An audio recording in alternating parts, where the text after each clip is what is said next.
지난 시간에는 전봉준 장군과 그리고 이제 그 고부에서 시작된 동학농민혁명이 어떤 전개 과정을 거쳐 가지고 전주성까지, 즉 그러니까 이제 조선 왕조의 어떤 상징적인 수도인 전주성까지 들어오게 됐는가에 대해서 여러분들하고 쭉 살펴보았습니다.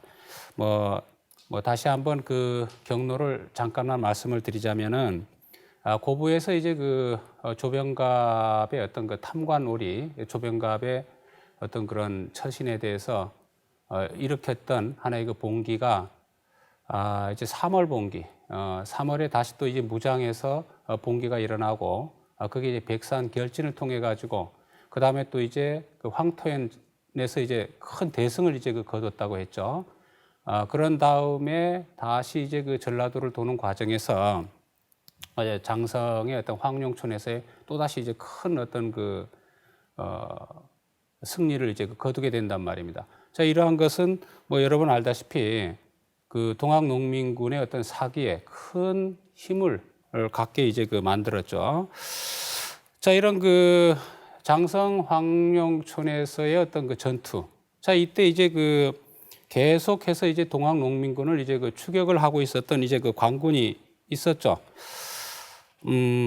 우리가 언니 그 전주성에서 내려온 이 홍계훈이죠, 그죠? 홍계훈의 어떤 그 관군, 이 관군과 황룡촌에서 이제 맞닥뜨리게 되는데 여기서 큰 싸움을 통해서 이제 승리를 거두고 동학농민군은 바로 이제 그 전주성을 향해서 치닫고 올라가서 전주성을 점령하게 됩니다.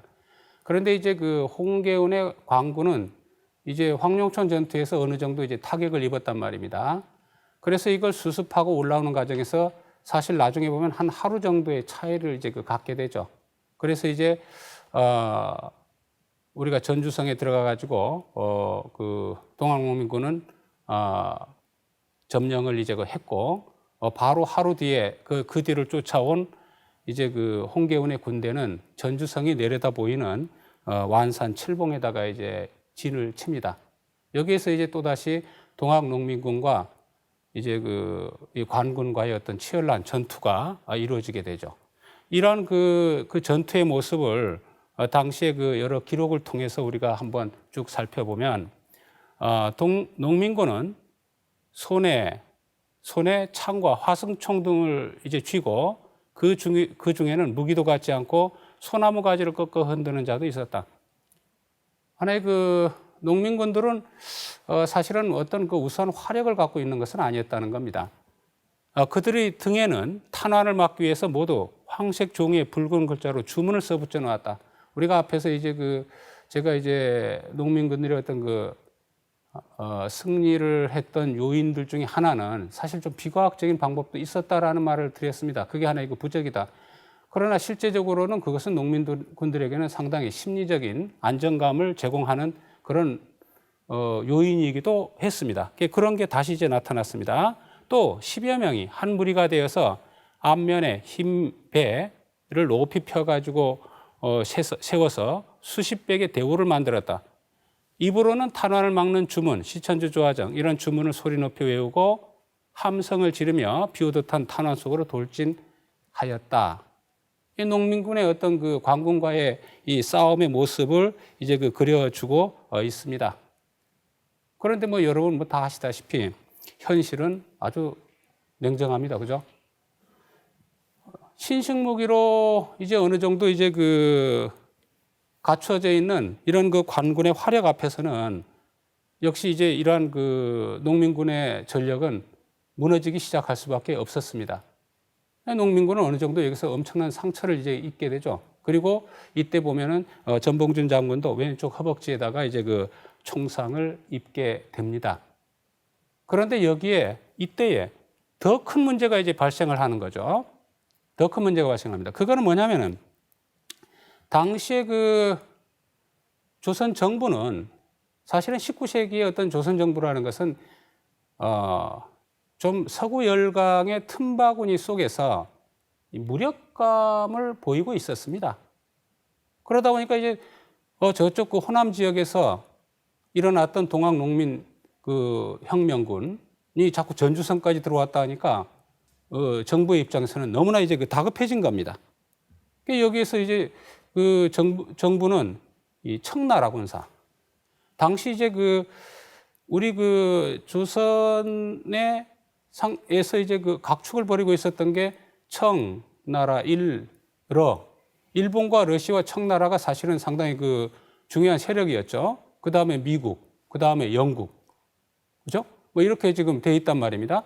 그래서 조선 정부는 동학군을 이제 제압하기 위해서 청나라에다가 군사적인 도움을 요청할 준비를 이제 그 하게 됩니다.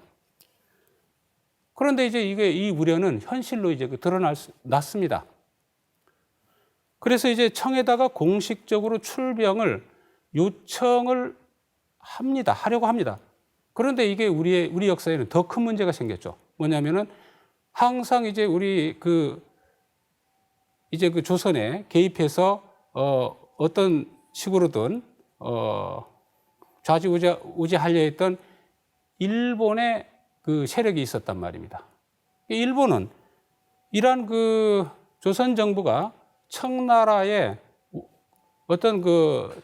그 군사들을 불러들이려 하는 의도를 이제 그것을 이제 간파를 했단 말입니다.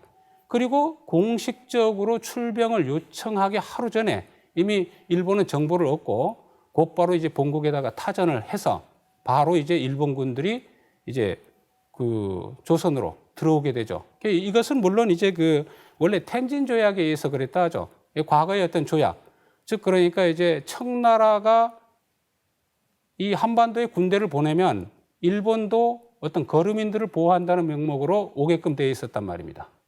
그러니까 일본은 그런 명목을 갖고서 이제 청나라의 어떤 그런 청나라 쪽으로의 어떤 그런 요청에 대해서 금방 이제 정보를 취득해가지고 바로 본국에다가 연락을 하고 일본군들이 이제 조선으로 이제 몰려들기 시작을 합니다. 상당히 재빠른 움직임입니다. 이 재빠른 움직임이라는 것은 이미 호시탐탐 이제 때를 기다리고 있었다는 겁니다. 항상 이 때를 기다리고 있었다는 겁니다. 그래서 이제 이런 정보를 접하자마자 대본영을 설치하고 전시체제로 돌입을 하게 됩니다. 정부는 어쩔 수 없이 이제 청나라의 군사를 요청을 했습니다. 그리고 이제 청나라가 들어오기 전에 이미 일본군은 제물포 쪽으로 해서 인천이죠. 제물포 쪽으로 해서 일본군들이 들어옵니다. 그리고 이제 청나라 군대도 지금의 그 아산만 쪽이죠, 그죠? 백석포라는 이쪽으로 해서 군대들이 이제 들어옵니다. 일본군은 제물포에서 곧바로 이제 거기서 머무른 것도 아니죠. 바로 이제 지금 서울로 이제 들어가기 시작을 합니다. 자, 이러한 상황 변화, 특히나 이제 이건 동학농민혁명군 쪽에서도 큰 충격을 주었단 말입니다. 왜? 지금 그동안 너무나 이제 우려했던 이 외국 열강의 세력들이 이제 한반도에 이제 군대를 보내기 시작한 거예요. 들어오기 시작을 했단 말입니다. 그래서 이제 이런 외세에 의한 국가 위기, 이 상황에서 정부는 휴전 요청을 이제 하게 됩니다. 그 휴전 요청을 이제 받아들이게 되는 거죠. 그것을 우리가 흔히 말해서 전주 화약이라고 이제 이야기를 하고 있습니다. 전라감사 김학진과 그 다음에 이제 전봉준 장군 간의 어떤 약속이죠. 이것을 우리가 당시에는 관민상화지책해서 관은 당연히 이제 김학진을 위시한 이제 정부 측이었고, 그다음 민은 이제 전봉준이죠. 전봉준 장군이죠. 전봉준 장군 간의 어떤 약속을 이제 하는 겁니다. 해서 이제 동학농민군을 전주성에 들어왔지만은 잠깐 이제 이것을 다시 또 이제 해산하는 그런 약속을 이제 하는 거죠. 그 대신에 전라도 지역, 호남 지역에 한 53개 군현에다가 농민의 자치기구인 이 집강소를 설치하자고 약속을 이제 합니다. 집강소를 설치해가지고 당시 호남 지역의 어떤 민정이라든가 각종, 왜냐하면 그동안 탐관놀이로 인해 가지고 각종 수탈이라든가 여러 가지 이제 문제들이 있었기 때문에 이것을 이제 인원하면서 풀어나가자라는 그런 입장을 이제 보이는 거죠. 그래서 이런 집강소를 설치하고 여기서 이제 12개 조의 패전개혁안을 이제 합의를 합니다. 물론 이 12개 조는 우리가 흔히 그 어떤 데서는 뭐 13개 조라고도 하고요. 뭐 여러 가지 그 이 조항에 대해서는 말이 많은데 우리가 일반적으로 뭐 12개 조 하면은 아마 이게 그 맞을 겁니다. 그러면서 농민군들을 이제 자진 해산시킵니다. 농민군은 원래 이제 뭐 자기 고향으로 이제 다 돌아가는 거죠. 그러니까 뭐 고부라든가 뭐 김제라든가 어떤 고향으로 이제 다 이제 농민군들이 소위 말해 가지고 우리가 뭐 원대 복귀하는 거죠. 그리고 이제 동학 농민군의 어떤 지도부들은 이 집강소 또 그다음에 집강소에서 어떤 그 지역의 이 농민 모든 요즘 행정관청과 똑같은 거죠. 그런 역할들을 하기를 이제 그 바랐던 거죠. 자, 그러면 그때의 그 약속을 했던 12개 조의 우리가 주요 내용을 한번 살펴볼 필요가 있습니다. 이 12개 조 하는 것은 아마 여러분들 뭐 잘 아실 거예요. 왜냐하면은 우리 시험을 볼 때 보면은 12개 조 내용 이게 엄청나게 많이 이제 아마 출제 빈도가 가장 높다고도 우리가 볼 수 있는 내용 중에 하나죠. 자, 여기에서 그 주요 내용 한 몇 가지만 우리가 한번 살펴보자는 겁니다. 그게 어떤 내용을 띄었고, 그 다음에 왜 우리가 동학농민혁명이라는 개념으로 이야기를 하고 있는가. 혁명이라는 건 뭔가 어떤 그 뜻이 있기 때문에, 의미가 있기 때문에 분명히 거기에서 이제 뭔가 혁명이라는 거 바꾸려고 했기 때문에 그 국가의 근간이 되는 뭔가 틀을 바꾸려고 했기 때문에 우리가 혁명이라는 개념을 이제 붙이고 있다는 거죠. 이 12개조의 주요 내용을 보면은 대략적으로 여기서 한 5개 정도만 빼내면 이런 겁니다. 탐과 놀이를 엄증한다. 이건 너무나 당연한 이야기죠. 고부에서 봉기할 때부터도 우리가 요즘 말로 하면 이제 갑질의 그 대명사죠. 조병갑의 그런 탐악한 행위, 그 탐과 놀이들을 물리치겠다, 없애겠다 하는 그런 의도를 갖고 있었기 때문에 이 12개 조 중에 탐과 놀이 엄징을 해야 된다는 건 당연히 들어갈 수밖에 없죠. 그리고 두 번째는 노비문서 소각. 이런 내용도 있다는 겁니다. 노비문서 소각. 요것도 이제 사실은 조금 의미가 있죠. 왜냐하면은, 노비라는 것은 당시에 어떤 그 조선조가 갖고 있었던 신분제적인 구조를 이걸 뭔가 바꾸려는 의도를 지금 보이고 있다는 거죠. 그죠? 그리고 이제 세 번째는 청춘과부 개가 허락. 네 번째 무명 잡시 폐지. 다섯 번째 이제 토지 평균 분작. 자, 여기서 제가 말씀드리고 싶은 건 청춘과부 개가 허락. 이것도 있죠. 이거는 우리가 그 조선조의 어떤 그 경국대전에도 그런 이야기가 있죠. 우리가 요즘 말로 하면 재혼한 여자의 그 아들은 동서반에 임명하지 못한다. 그 동서반이 동반과 서반이죠. 그러니까 양반이죠. 그리고 이제 재혼한 여자의 자식들은 양반이 될 수 없다. 우리가 쉽게 말하면 그런 거죠. 그런데 여러분 알다시피 조선조 사회는 참 힘들었단 말입니다. 또 그다음에 19세기에 접어들면서 이게 전염병도 엄청나게 휩쓸었습니다. 자, 그러다 보니까 이게 청춘과부가 많아질 수밖에 없어요. 물론 이제 그 여성들도 많이 죽었지만은 남자들도 많이 죽었습니다. 어린 나이에. 그 당시에 이제 결혼 풍수 조혼이라는 것도 여러분들 알고 있잖아요. 그러다 보니까 청춘과부가 많습니다. 근데 여기에서 이제 이 동학농민혁명에서는 요즘 같으면 아무 문제도 되지 않는 거지만은 청춘과부가 다시 재혼, 개가를 허락하자라는 그러한 약속도 이제 벌이고 있다는 거죠. 이것도 뭔가 참 그렇죠, 그죠? 왜냐하면 당시에 동학농민혁명에 참여했던 많은 사람들은 대개 남성들입니다. 그죠? 이 전투에 참여했던 사람들은. 근데 이러한 동학농민혁명군이 여성 인권에 관심을 갖고 있다는 것도 상당히 놀랄 만한 사실이란 말입니다. 그리고 실제적으로 우리가 앞에서도 이야기를 했습니다마는 해월 최시영 선생은 사실은 과부하고 재혼을 합니다. 당시에. 이런 것도 당시 어떤 사회 구조인가 뭔가 이제 틈을 버려놓고 있는 사회를 좀 바꾸려고 하는 그런 의도를 이제 항상 보여주고 있다라고 해도 과언이 아닙니다. 실제적으로 어떤 경우에는 어떤 지역의 전투에서는 여성이 참여했던 그런 기록도 사실 있다고 이런 이야기를 합니다. 그것과 더불어 가지고 무명 잡시 폐지는 당연히 탐관오리 엄징하고 연결이 되겠죠. 이거는 뭐 이 각종 명목으로 뭐 불효 불목까지도 했잖아요. 부모에게 효를 뭐 하지 않는다라는 명목으로까지 뭐 세금을 물려가지고 사람을 귀찮게 했단 말입니다. 그러니까 이런 무명 잡시들을 다 폐지하자. 이것도 뭐 당연히 일리가 있는 내용이죠. 그런데 토지 평균 분작. 자, 이거는 아마 여러분들 그 조선 왕조를 완전 뒤집는 거죠.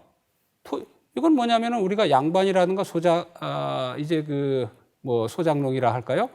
이런 구조를 토지를 딱 해서 평균으로 딱 나눠 가지고 농민들에게 나눠 가지고 이제 그 농사를 짓게 하자. 이거는 양반 지주 세력에 완전 반하는 겁니다. 그러니까 조선조의 어떤 신분 구조를 완전히 뒤집어 버리는 혁명적이라고 부를 수 있는 그런 그 내용을 담고 있는 것이 제가 볼 때는 평균 분작이죠. 아까 뭐 청춘가부 개가 하락도 뭐 그런 내용을 우리가 가질 수 있고 노비문서 소각도 그런 걸 가질 수 있지만은 토지를 이제 뭐 평균 분작하자. 다 이제 하나씩 하나 다 나눠져 가지고 거기서 농사를 짓게 하자. 이거는 당시 조선조라는 것은 여러분 다 알다시피 양반의 사회잖아요. 그런 사회의 어떤 그 구조를 완전히 바꿀 수 있는 그런 틀을 갖고 있단 말입니다. 이런 12개조의 내용은 여러분들이 어떤 나중에 비교를 할 때는 한 6월에 된 저 가보개혁의 어떤 그 내용들하고 비교하는 경우도 많이 있죠. 뭐 가보개혁에도 여러 가지 어떤 그 조항들을 갖고 있습니다만은 저기 가만히 보더라도 신분제 폐지, 조혼 금지, 과부의 제가 허용 저런 것들을 보면은 저게 그 집강소를 설치하고 전주 화약에서 약속된 그런 내용들을 많이 갖고 있어요. 그러니까 어느 정도 영향을 받았다라고도 이야기할 수가 있을 겁니다. 뭐 가보개혁이라는 건 여러분들 흔히 뭐 가보경장이라는 그런 틀, 개화파 그 박영효 등을 중심으로 해가지고 일어난 하나의 개혁, 바꾸려는 조선조의 여러 가지들을 한번 바꿔보려는 그런 의도. 물론 이것은 뒤에 일본의 후원을 받고 있었죠. 어떤 친일 세력들에 의해서 바꿔보려는 그런 그 내용이었죠. 그렇지만은 우리가 가만히 보면은 저것도 그 농민혁명군의 그 전주 화약의 그런 내용들하고 유사한 면을 이제 볼 수가 있을 겁니다. 동학은 그런데 이제 이렇게도 생각을 할 수가 있어요. 여러분들이 지금 가만히 보면 관군하고 동학 간의 이제 싸움이란 말입니다. 근데 그렇게 본다면 이 동학에 대해서 이제 정부의 입장은 뭐냐면은 탄압의 대상입니다. 정부는 동학군을 탄압하기 위해서 노력을 했단 말입니다. 막 이제 군인을 보내가지고 황토현에서부터 싸움 붙었고, 황룡천에서도 싸움 붙었고, 전주성에서도 싸움 붙었고, 동학은 관군의 입장에서는, 정부의 입장에서는 멸해야 될 세력이었습니다. 그리고 이제 양반들의 적대감을 갖고 있었던 세력이 지금 그 동학 세력이란 말입니다. 그럼에도 불구하고 왜 이 동학농민군은 이 조선을 구하기 위해서 봉기했다라고 하는가? 이건 어떻게 본다면은 우리가 이제 제일 앞에서 이야기했던 이 효와 충의 문제에서 이 충의 의미를 다시 한번 생각해 하는 그런 내용이기도 합니다. 이게 혁명이라는 것도 사실은 그렇습니다. 그것을 생각해 볼 수 있는 어떤 포인트를 지금 제공을 하고 있죠. 물론 이제 여러분들이 이 동학농민혁명군이 아까 우리가 이제 앞 강의에서도 이야기했지만 왕을 바꾸려 했던 건 아닙니다. 그죠? 조선을 멸망하게 하려 했던 것도 아니라는 것은 여러분들 아마 충분히 이해를 할 겁니다. 다만 이제 제도를 바꾸려 하고 있고요. 제도를 바꾸려 하고 있고 탐관오리를 치려고 하고 있고 그리고 이제 이제 전주성에 들어오고 난 이후부터는 일본 세력을 어차피 이제 내쫓으려는 그런 노력을 하고 있다는 것은 충분히 아마 여러분들이 이해할 수 있을 겁니다. 그렇다면 여러분들이 여기서는 진짜로 이제 정부에 반하는 그럼에도 불구하고 조선을 구하기 위한 노력 이런 것들은 진정한 충의 의미가 무엇인가를 이제 다시 한번 이제 생각을 해보게 하는 그런 내용들이죠. 이제 나라를 바로잡자라는 게 도대체 어떤 의미를 갖고 있는가? 이 집강소를 이제 그 전주화약에서 이제 설치를 했다고 이제 했지 않습니까? 이 집강소의 활동을 여러분들이 보면은 우선 이제 그 노비를 해방을 시킵니다. 그죠? 노비 해방. 왜냐하면 이거 아까 12개조에도 우리가 이미 그 들어가 있기 때문에 이 노비를 해방을 시키려고 하고 있고요. 그 다음에 이제 그 토지 소작권을 평등하게 나누려. 이게 토지 평균 분작이란 말입니다. 이거를 실천을 하려고 지금 이제 노력을 지금 하고 있었습니다. 토지 소작권을 평등하게 그런 나누려 하고 있고, 또 억울한 피해를 입은 농민들을 구제하려는, 이 집강소에서는 그러니까 요즘 말로 말하면은 지역의 어떤 그 행정관청이 되는 거죠. 행정관청이 되는데 이게 어떤 관과 그 다음에 그 동학 농민 세력이 협조해서 지역 행정 일을 다 보고 있는 거하고 이제 똑같단 말입니다. 억울한 피해를 입은 농민들을 구제한다.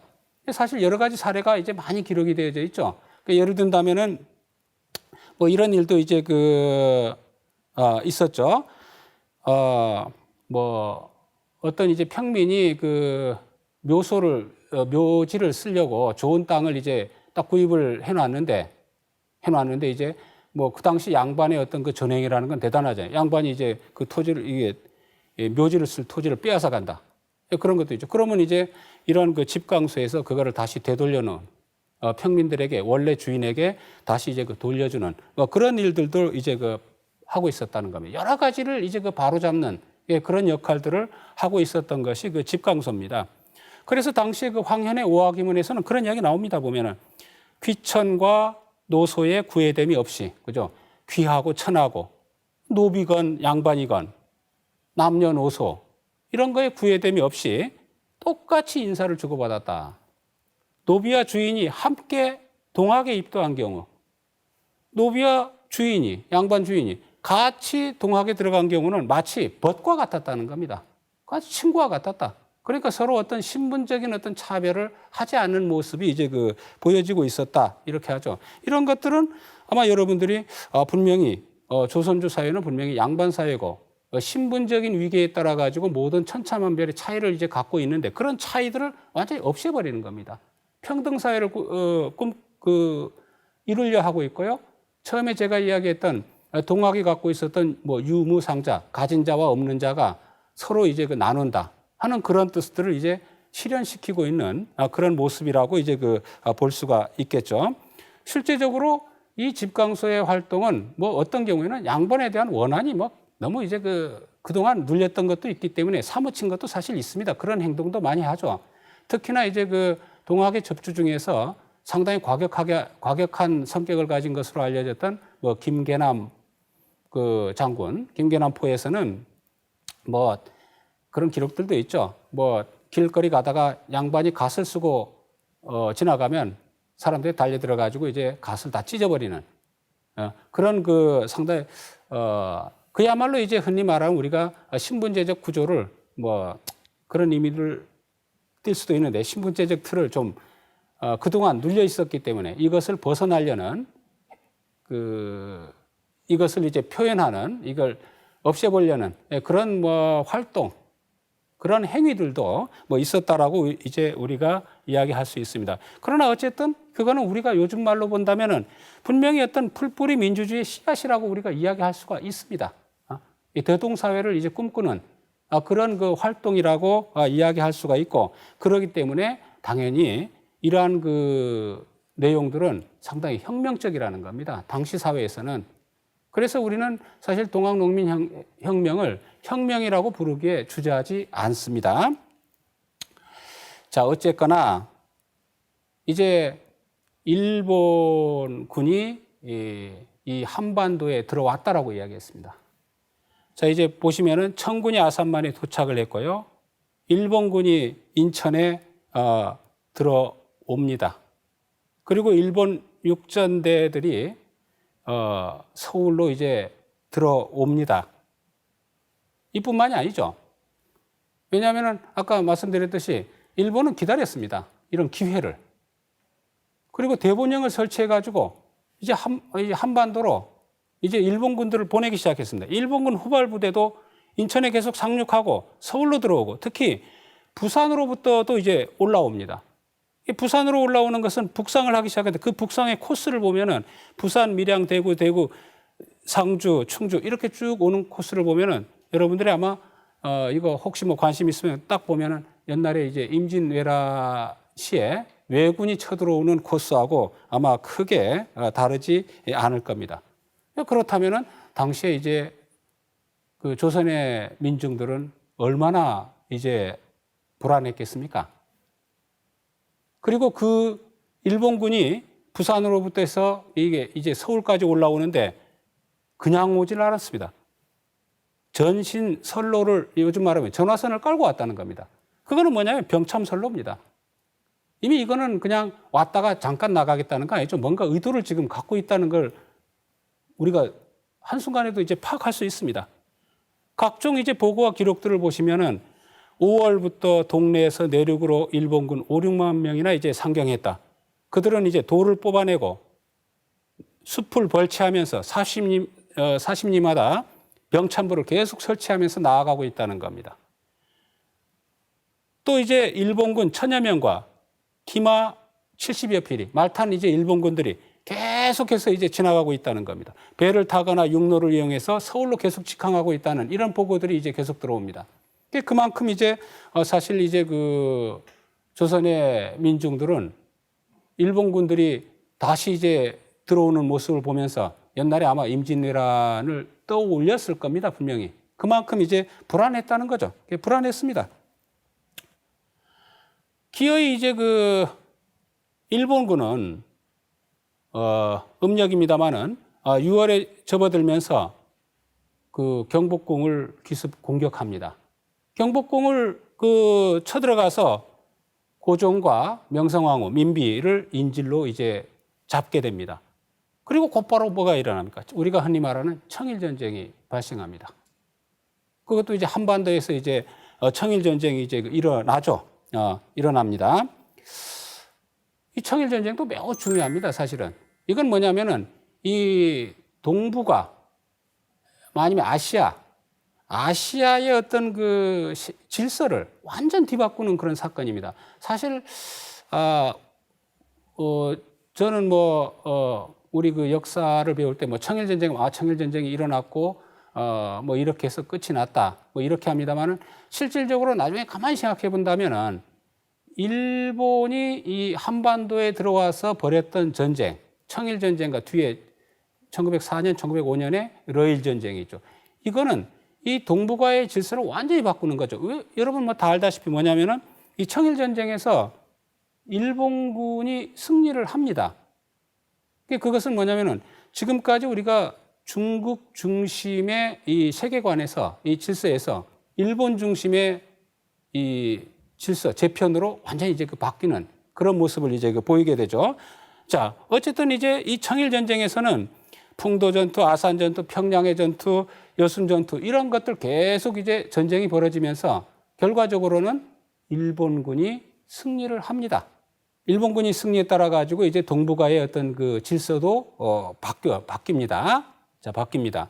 자, 그런데 이제 아까도 이야기했지만 우리 그 조선의 민중들에게는 이제 일본에 대한 어떤 그 생각하는 것들이 있습니다. 그죠? 그리고 지금 뭐 전봉준 장군을 위시한 동학농민혁명은 동학이라는 그런 그 이름을 갖고 있습니다. 자, 일본에 대한 인식. 그 조선인들이 일본에 대한 인식이 어떻게 있었던가를 한번 여러분들이 보시면 동학의 경전인 그 용담유사 안신가에 나와 있는 내용이죠. 개 같은 외종놈을 하늘님께 조합하다 이라에 멸하고서 전지무공하여 보고 대보단의 명세 한해 원수 갚아보세. 개 같은 외종놈. 그러니까 이 동학은 사실 그 일본에 대한 원한이 막 뼈에 사무친 겁니다, 지금. 그랬는데 지금 일본군이 이 땅에 다시 또 들어온 겁니다.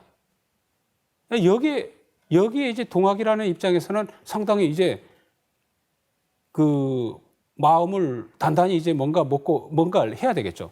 그리고 당신 아닙니다만은 그 신채호 선생이 이야기한 내용 중에도 우리가 이걸 알 수가 있어요. 임진년에 대대적으로 침략해와 인민을 도륙하여 그 피로 전국의 산하를 물들게 하고 능묘를 파헤쳐 그 화가 백년 묵은 해골에까지 미치게 하여 후대의 독사자들 하여금 뼈가 부닥치고 피가 끓게 만드는 놈들이 바로 왜가 아닌가. 뭐 신채호 선생 하면 여러분들이 아마 상당히 그 뭐 모든 기계로 이제 그 독립운동에 헌신하셨던 분으로 다 알고 있을 겁니다. 이제 그분도 보면은 이 뼈가 부닥치고 피가 끓게 만드는 놈이 바로 왜가 일본에 대한 아주 원한을 이제 보여주고 있단 말입니다. 전봉준 장군도 동학랑 기록에서 이렇게 이야기합니다. 외적놈이 병사를 내어서 우리 임금을 협박하고 그 아까 이제 경복궁을 기습 공격했단 말입니다. 우리 백성을 어지럽히니 어찌 인간이라 할 수 있겠는가?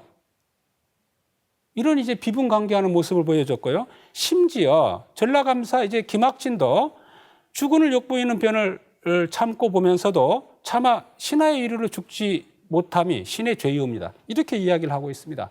그러니까 이건 뭐냐면은 관이건 민이건 당시에 이제 많은 그 조선인들은 일본에 대해서 이제 원한에 사무쳐 있다는 겁니다.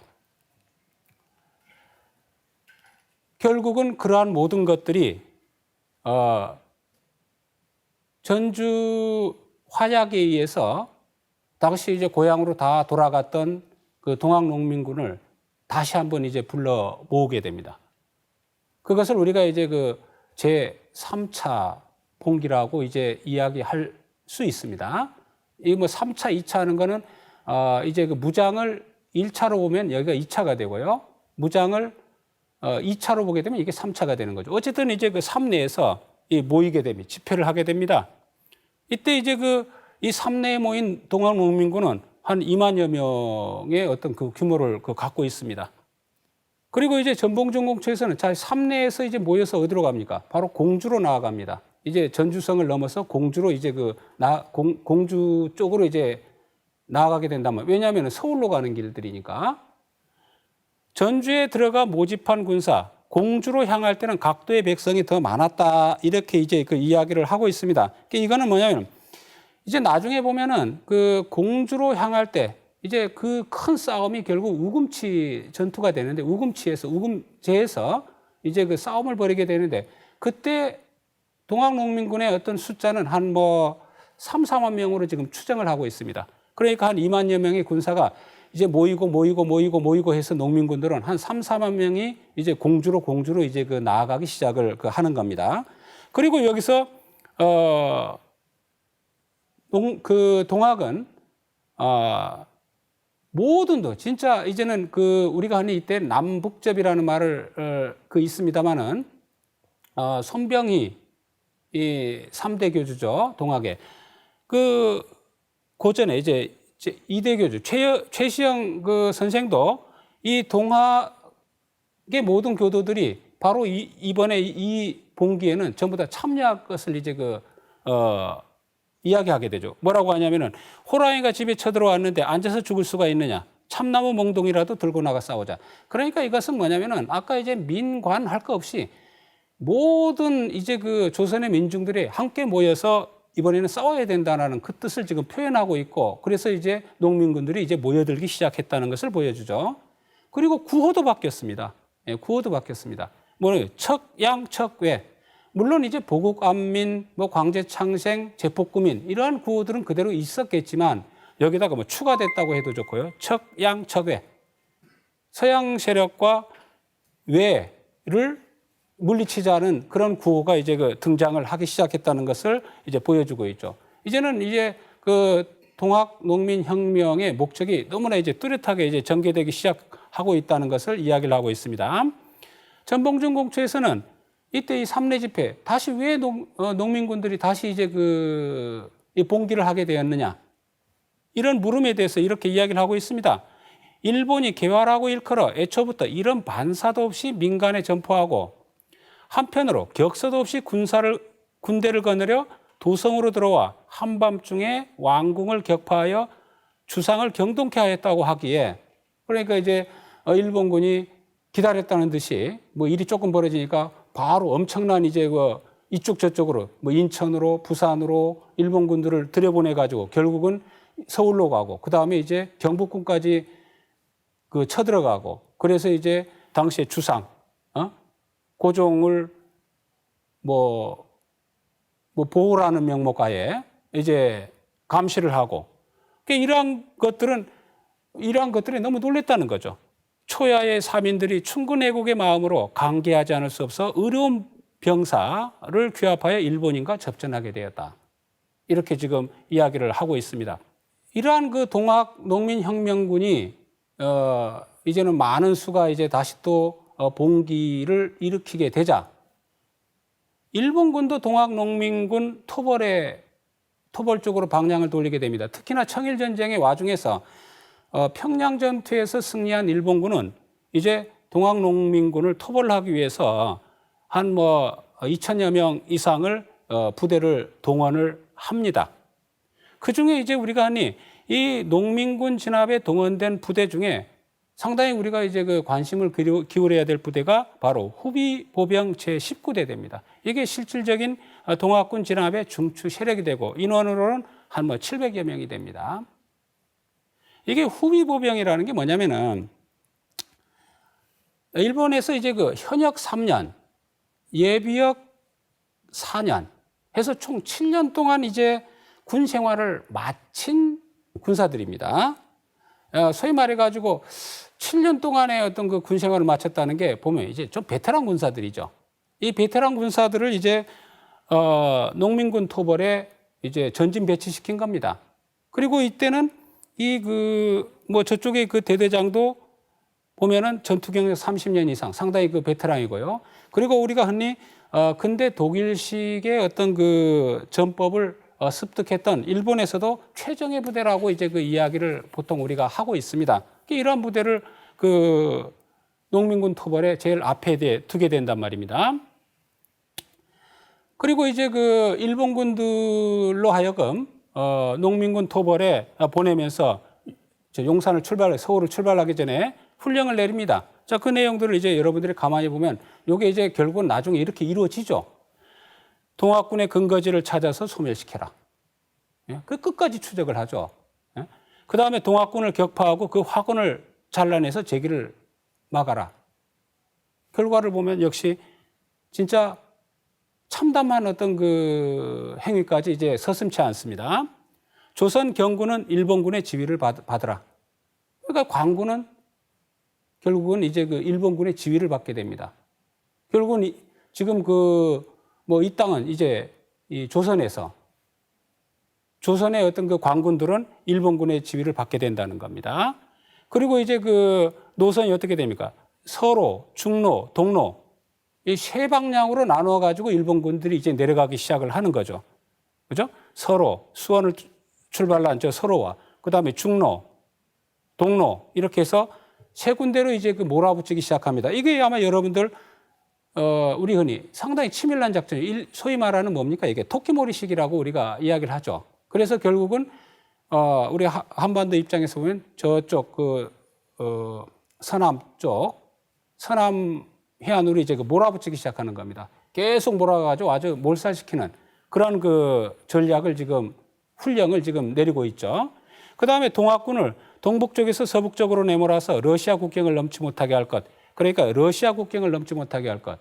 이게 뭐냐면은 혹시나 이제 동학군들이 이게 여기서 벗어나 가지고 이제 러시아하고 이제 연합이 되고 러시아 쪽으로 러시아 세력을 끌어들일 가능성도 있기 때문에 이걸 미연에 차단시키려고 하는 의도도 이제 뚜렷하게 이제 보이고 있죠. 상당히 치밀하게 이제 전개되고 있다는 것을 우리가 척 보면 이제 알 수가 있을 겁니다. 그리고 당시에 농민군 토벌 작전의 지휘자라고도 우리가 흔히 이야기할 수 있는데 당시에 이제 일본 총리는 우리가 잘 아는 이토 히로부미죠. 그 다음에 이제 병참 총감이 바로 가와카미 소로쿠인데 여기로부터 이제 어떤 전갈도 받습니다. 뭐냐면은 동학당에 대한 조치는 열렬함이 요한이 모조리 사륙을 해야 된다.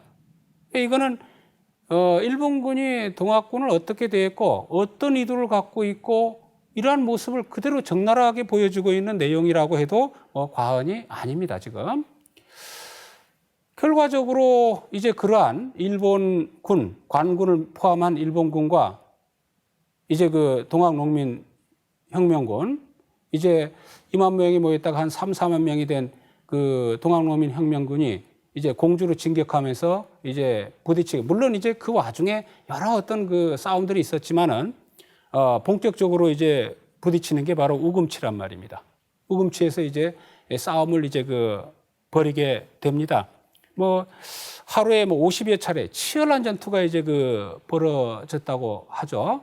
뭐 결과적으로는 여기서 이제 농민군은 처참한 이제 패배를 그 겪게 되고, 그리고 이제 동학농민혁명이 어느 정도 이제 막을 내리는 어떤 그런 그 기로에 맞이하는 게 바로 이제 우금치 전투죠. 우금치 계곡과 봉황산 마루는 쓰러진 농민군 시체로 하얗게 덮였고, 산 밑 개천은 여러 날 동안 줄곧 핏물이 흘렀다. 이 엄청난 이제 여기서 희생이 있었다는 겁니다. 그죠? 보이는 대로 총살하고 있다.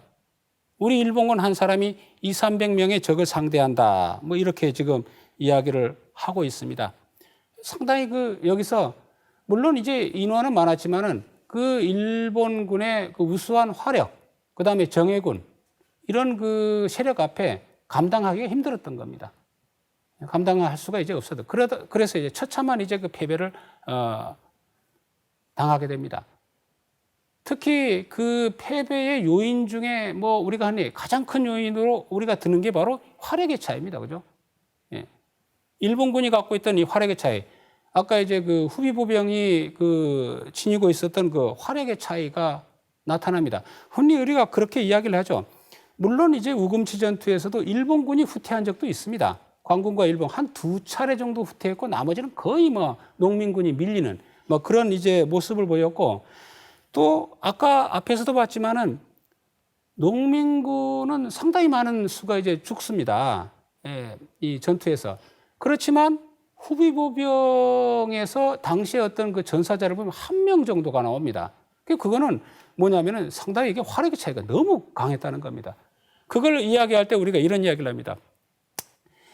그 일본군들이 갖고 있던 소총과 이제 동학농민군들이 갖고 있던 소총, 영국산 스나이더, 일본군이 갖고 있던 소총과 우리 그 농민군이 갖고 있던 재래식 화승총. 또 어떤 그 기록에는요, 어떤 부대는 재래식 화승총도 겨우 2정, 나머지는 죽창을 아직까지도 들고 있었다 합니다. 그러니까 이게 게임이 되지 않는 겁니다. 영국산 스나이더 소총과 재래식 화승총에 대한 비교는 우리가 많이 이야기를 하죠. 여러분들이 아마 가장 쉽게 이야기를 하면 이렇게 이야기될 겁니다. 아마 그 스나이더 소총이라는 거는 이게 그 연속 발사가 가능한 우리가 후장식이라고 하고요.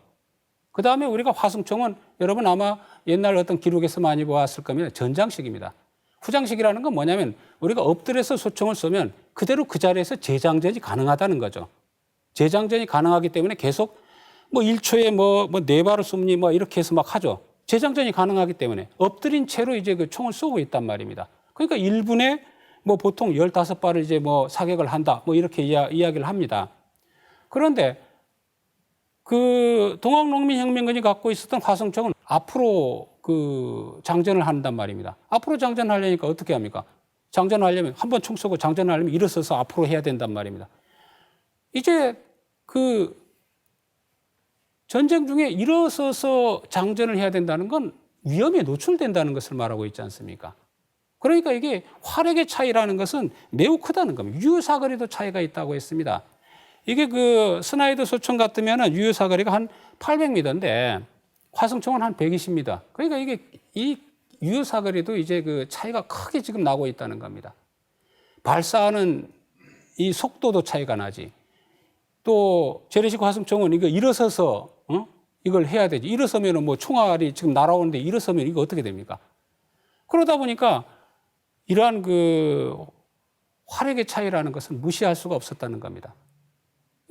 동학농민군의 어떤 그 패배의 큰 요인은 바로 이러한 화력의 차이에 있다 해도 과언이 아니라는 겁니다.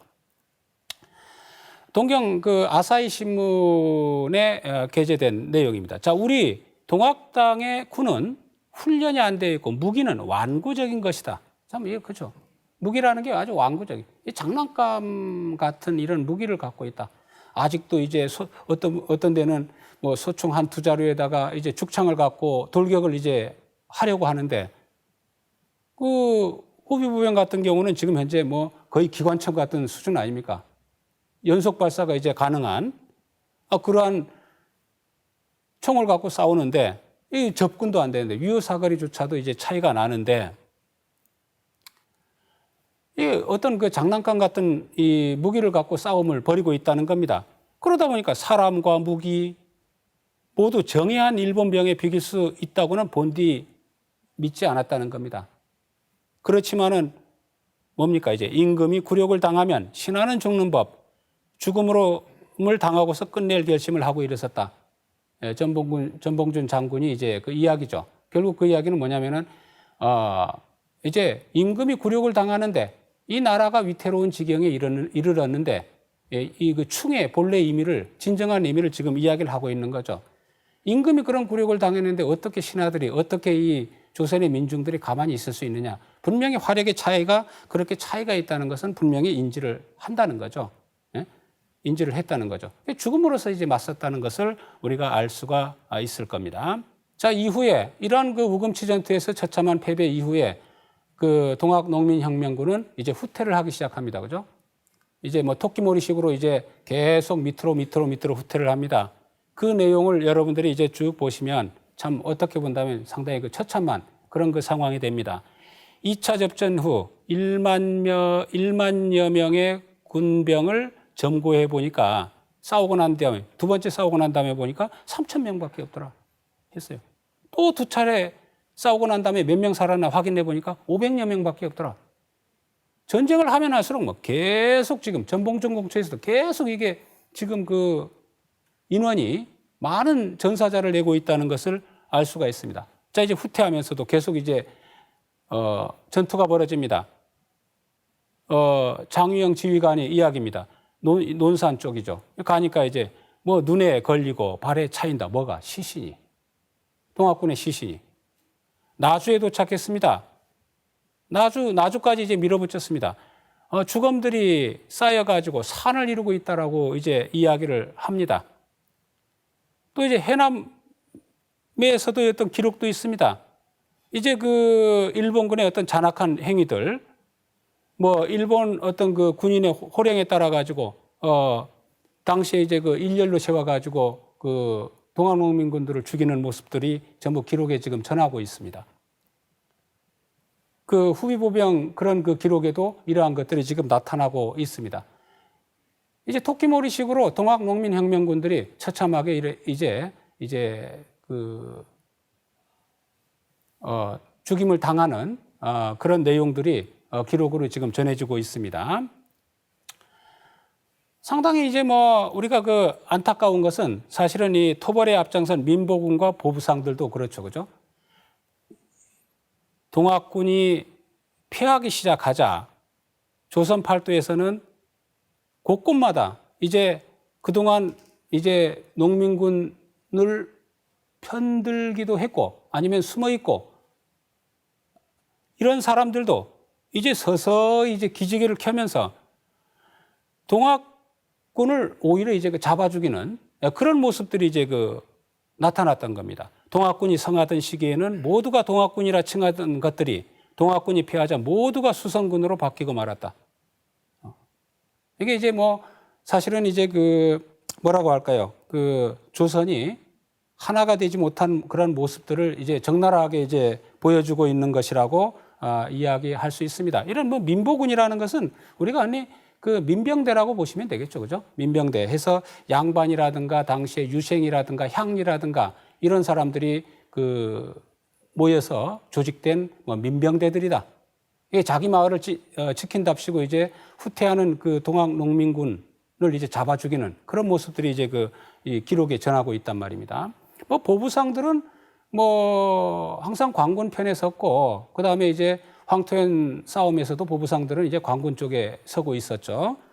보부상들도 이제 동학농민군을 이제 그 토벌하는데 앞장서는 뭐 그런 모습들이 이제 보여지고 있습니다. 어쨌거나 이제 그런 과정을 거치면서 전봉준 장군은 전북 순창 피놀이에서 이제 체포가 됩니다. 그리고 이제 이듬해 이제 처형이 됩니다. 물론 이제 전봉준 장군 이외에 뭐 김계남이라든가 손아중 장군 다들 이제 그 체포가 되죠. 뭐 특히 뭐 우리에게 잘 알려진 뭐 김계남 장군은 워낙 성질이 괄괄했기 때문에 뭐 그런 이야기도 하죠. 압송하기 전에 미리 아예 뭐 후환도 드렸고 해가지고 미리 그 처형을 시켜버리는 그런 모습도 보입니다. 그런데 이제 이때 이 처형을 하는 모습도 상당히 이제 끔찍하죠. 뭐 작두로 아니면 우지개라 하죠. 이게 집으로 만들어서 이게 머리에다 씌워가지고 뭐 불을 붙여버리는 그런 처참한 이 처형의 모습들도 이제 전해지고 있고요. 그런데 이제 여러분들께 처음에 뭐라고 이야기했냐면 이 조병갑, 이 탐관오리의 대명사였던 이 조병갑은 과연 어떻게 됐을까 하는 겁니다. 이 조병갑은 1년 뒤에 이제 복직을 하죠. 고등법원 판사가 됩니다. 그리고 이제 1898년에는 동학의 2대 교주 최시영에게 이제 사형 판결을 내린 게 이제 조병갑이가 됩니다. 그러니까 역사의 아이러니고 참 답답한, 우리가 요즘 생각하면 상당히 답답한 노릇입니다, 지금. 전봉준 장군이 뭐 교수형을 받고 교수대 앞에서 썼다고 하는 이제 읽었다고 하는 절명시로 전해지고 있습니다. 이 내용을 보시면 때가 와서 하늘 땅과 함께 힘썼으나 운이 가니 영웅도 꾀할 바가 없구나. 백성을 위한 정의로움 나는 결코 잊지 않네. 나라를 사랑한 붉은 마음 네 알리오. 상당히 교수형을 당하면서까지도 이제 기계를 잃지 않고 떳떳하게 형을 당하는 뭐 그런 모습을, 그러면서도 뭔가 이제 좀 회한이 서리는, 때가 될 때는 돼서 이제 하늘하고 땅 천지하고 이제 같이 힘을 썼으나 이제 운이 다 됐음을 이제 알리고 있는 그런 시 귀절로 이제 보이고 있습니다.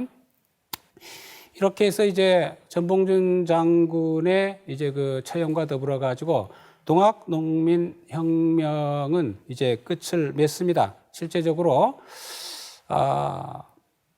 우리 역사의 근대를 열었던 이러한 동학농민혁명, 또 그 다음에 이제 마지막에도 이야기했습니다만은 그 이후에도 이 역사가 사실은 이게 동학농민혁명에 대해서 제대로 평가를 하지 못했다는 것도 있단 말입니다. 그래서 이제 제일 첫 시간에 여러분들께 이야기했지만 그게 100년이 지나서야 이제 동학농민혁명에 대해서 재평가를 하고 그 참여자를 어떤 식으로든 좀 생각을 해주자라는 이제 운동이 벌어졌고, 그게 이제 법적으로는 명예회복에 관한 법이 완전히 이루어진 게 2004년이란 말이에요. 110년이 지나서야 그런 동학혁명에 대한 참여자들에 대한 명예회복이 있었다는 것도 어떤 면에서는 좀 참담합니다. 그래서 이제 사실 제가 여러분들께 이야기 드린 이런 내용들과 더불어 가지고 진정한 충효가 어떤 것인지를 생각해 보는 것이 상당히 좋을 것 같습니다. 이상으로 마치겠습니다.